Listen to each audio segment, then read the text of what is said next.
Isa na namang simpleng ulam ang aking niluto mga kaibigan, no? Saing na kayo.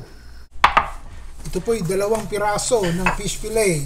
Ang tawag po dito is rainbow trout. Pero kahit anong fish fillet ang gamitin nyo, okay lang po sa akin. Wala akong mabiling magandang tilapia, so ito na lamang. Ihiwain ko lang po sa siguro mga ganire, yan, ganyan. Para madaling isubo pag ipinirito. Ganyan. Meron siyang balat. Lagay po tayo ng harina. 1 tasang harina po ito. Ito po ay kalahating tasa ng tubig. Haluin po natin yan at tunawin natin tong ating harina. Dagdagan ko po ng kalahating tasang gatas evaporada, yung nasa lata. Natin ng konting asin, paminta. Dadagdagan ko po ng kalahating tasa ng tubig at medyo malapot Haluin po natin yan. Palagay ko okay na to. Ilubog nyo iring isda. Ganyan lamang. Yun, haluin nyo po at nang sumama yung ating butter dito sa ating isda. Malinis po ang mantika ko at kapag mainit na itong ating mantika, dahan-dahan natin ilagay itong isda. Yung pong balat ng isda ang una nating ilalagay dito sa ating mainit na mantika para yun ang unang matusta.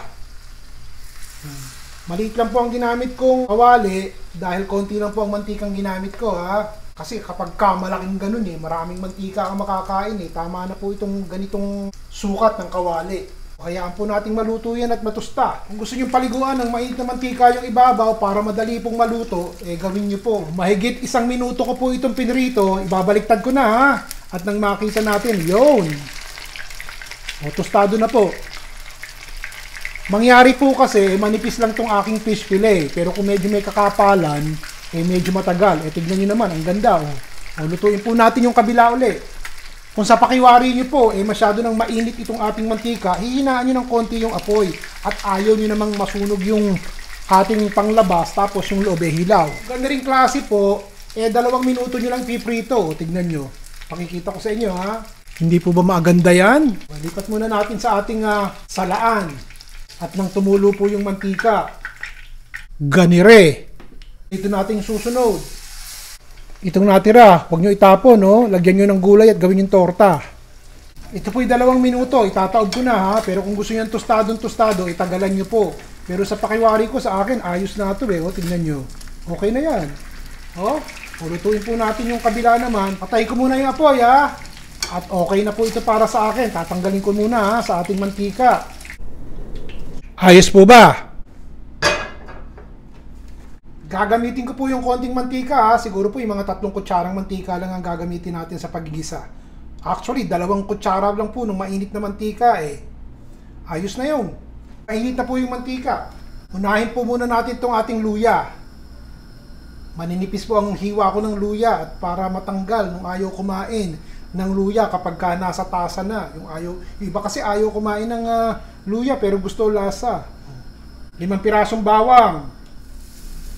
Lagyan po natin ng 2 kutsarang toyo. 4 na kutsarang oyster sauce. Kung gusto nyo ng matamis at maalat, dagdagan nyo po ng oyster. Ito po 1 tasang tubig. Hayaan po natin kumulo. Haluin po muna natin sandali.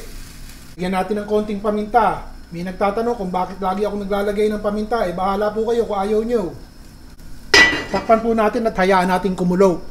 Alam nyo, sandali nga. Dadagdagan ko po ng 1 tasang tubig dahil gusto ko po yung masabaw. Sige, pakuluin po natin. Habang pinapakulo po natin yung ating sabaw, ito po yung 1 kutsarang cornstarch. Lalagyan ko po ng kalahating tasang tubig. 2 minuto, kumukulo na.